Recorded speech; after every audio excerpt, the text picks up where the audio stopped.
Nothing like a nice warm fire and a nicely dressed Geralt to get you in the mood to play some Witcher 3. What's up, guys? My name is Patrick, and welcome back. Today's episode is very different from any Let's Play that you will actually see, because today's episode is just covering some stuff that I forgot to do. And by some stuff that I forgot to do, I mean between my Let's Plays episode 7 and episode 8, I missed some stuff in this castle that I wanted to show you, including a cutscene. So we're just going to go back and play these parts together, and we're going to loot the hell out of this place. So let's get to it.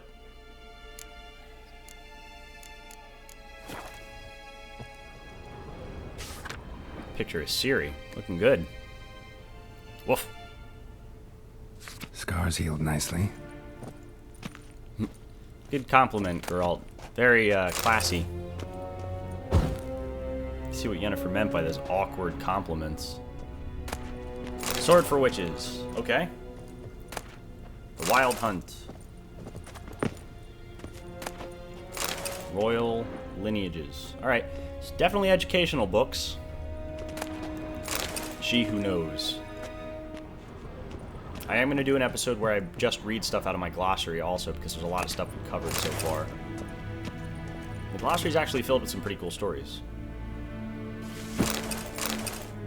Wyvern decoction. Good thing I looted this stuff. I would have missed that.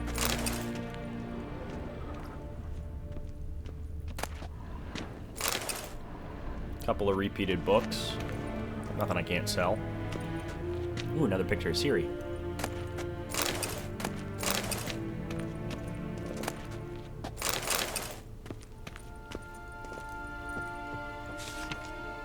So that's what she looks like now.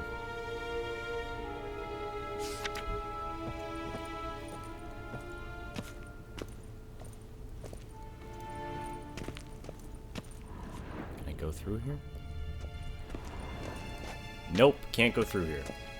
I have to say, I really like the design of this room. For as much as I don't like Emir himself, I do really like the coldness of the stone in this castle. It all feels very, very real. I felt that same way in Kaer Morhen. The guy just wants you to write stuff for him. Let's go talk to him, though. Ambassador Varatra? Yennefer suggested I ask you about current events, the war and so on. Of course. The Emperor's servants should keep no secrets from each other. If you will, let us approach the map.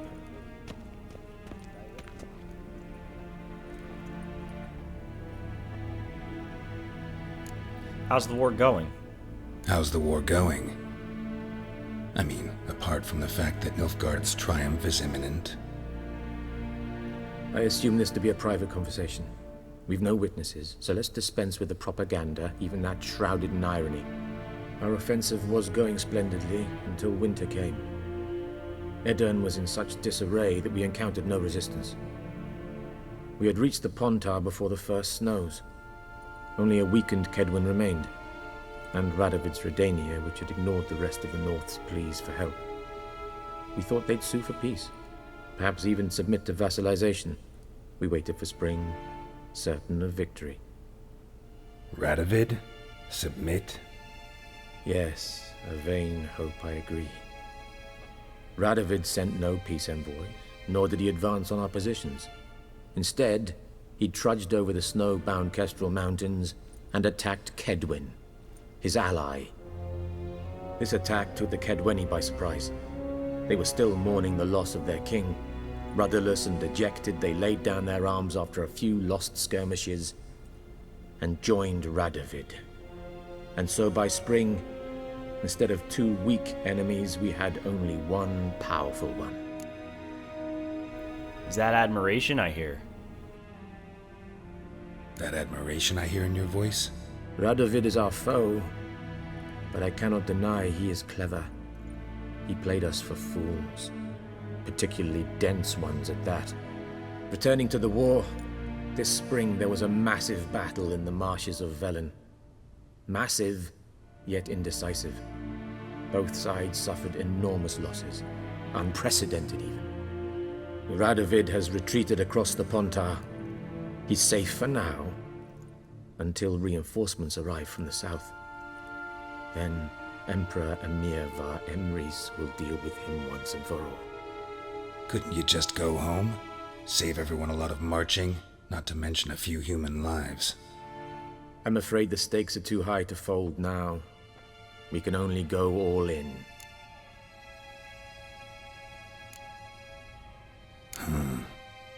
How do things look in Velen? As bad as ever, perhaps worse. This land never flowed with milk and honey, and now it flows with blood. Armies have swept through it several times, trampling fields, looting granaries, burning villages. Famine grips the populace. So how's ruling that earthly paradise going for you? Not well, to be honest. Our forces are spread thin as it is, and Velen is chiefly swampy forests that are difficult to control. We've had several patrols never return to their camps.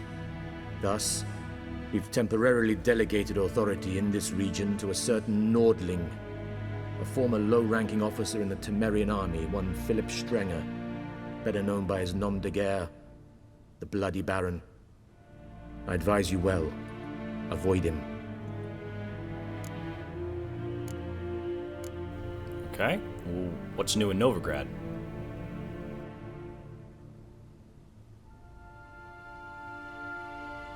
Any news from Novigrad? Is the free city still free? Yes, although everyone knows this won't last. Radovid is in Oxenford, and the Emperor is here in Vizima, at Novigrad's doorstep, both. And both require coin and ships, and Novigrad can provide these. Which is why the mood in the city is rather, well, on edge. Meaning? How do men deal with fear? They seek reassurance and scapegoats. The Church of the Eternal Fire understands this perfectly, and so it promises to improve the lives of its flock by pointing out the guilty. Who started the war? Who profits from it? Why, it's obvious. Mages, elves, dwarves, in a word, any and all deviants. I've been stationed in Novigrad for 13 years.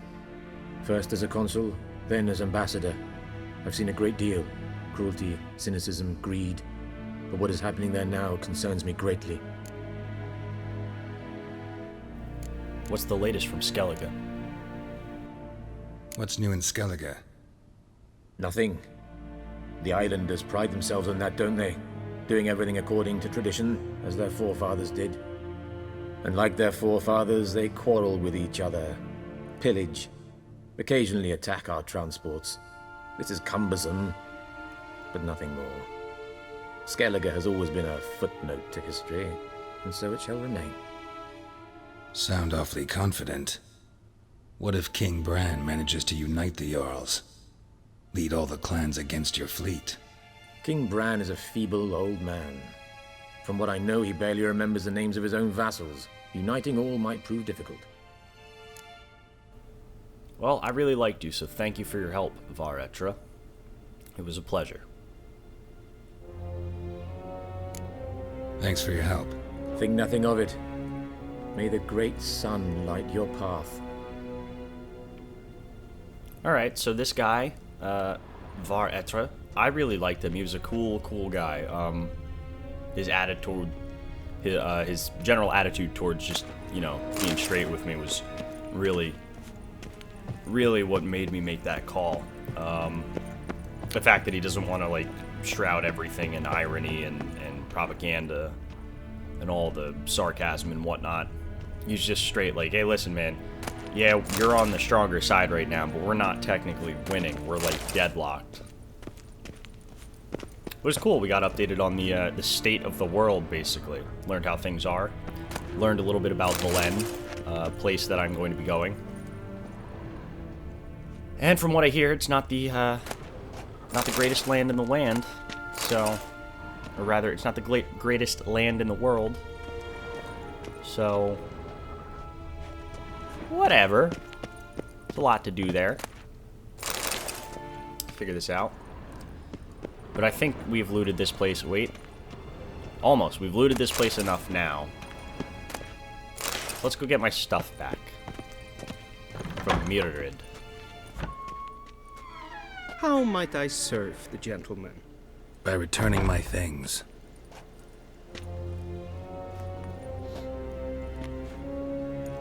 Citrus and cloves. The fragrance will keep the gentleman's robes fresh somewhat longer.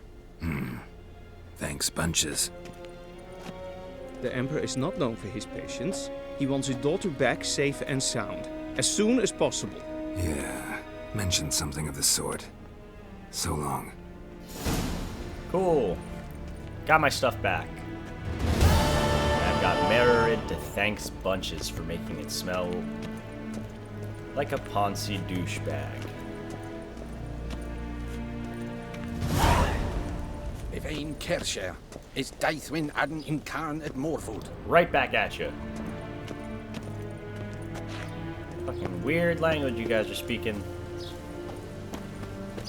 No English, I hear. It's pretty popular. It's a lot easier to understand, too.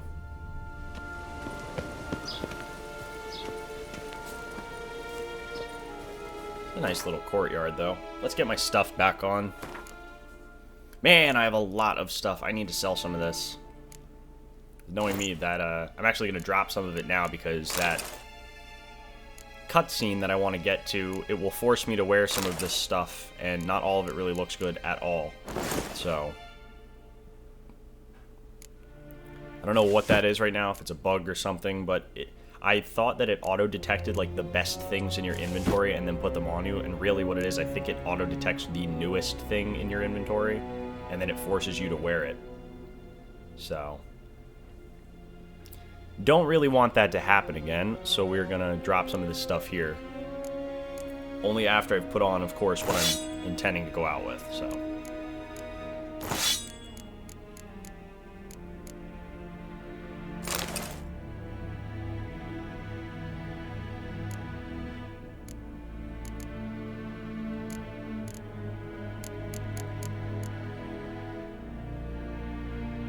And I have a lot of boots that I really don't need.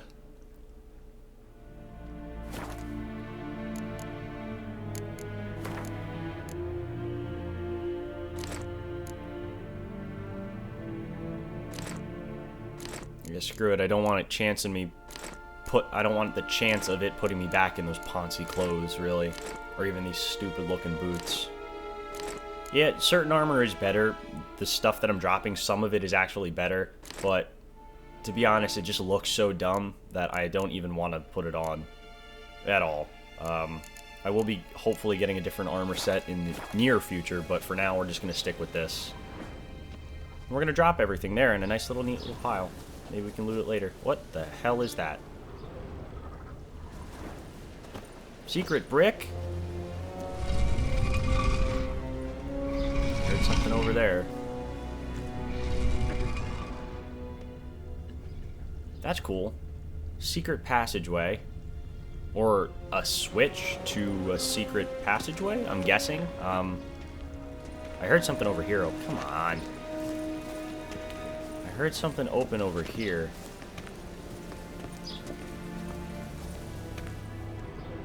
And the spiderwebs tell me that this has to be it. This is awesome. Wow, that is so cool. I just got a free enhanced saddle. And the guy in that little chest in front is what had the great loot in it. The chest behind it didn't even have anything in it. There's a really old letter here, too. Gonna have to check that out. Find out what the hell this guy was doing here. Looks like somebody, like, found that and then it closed behind him. God, that would be a miserable, miserable fate.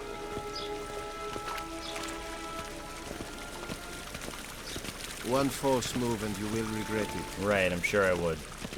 Sure I would. Then again, I could sneak the edge of my sword between the spaces in your plate.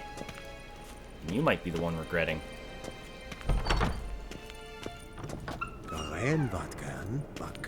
Yeah, I'm a Vatgern. Fear me. I'm guessing Vatgern is like the Nilfgaardian word for Witcher or Witch Hunter or something. I don't know. It sounds kind of cool, though. And that little quest icon, the only reason I didn't go explore it is because I did before, and it's a guy who just wants to play Gwent. And I'm not really into Gwent. Fuck that.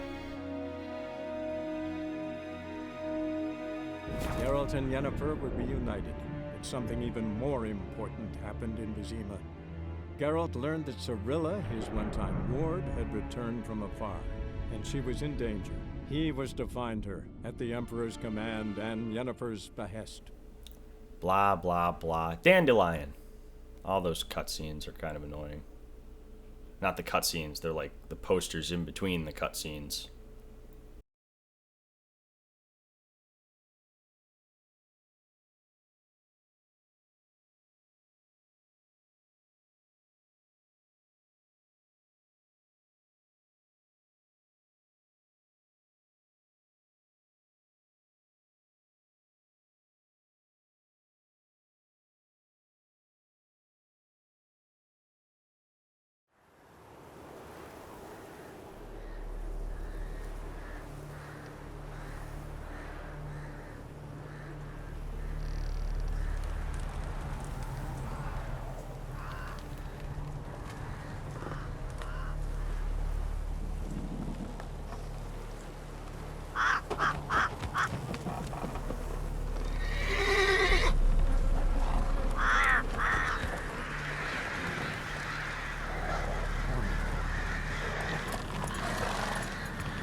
So, this is Velen, huh?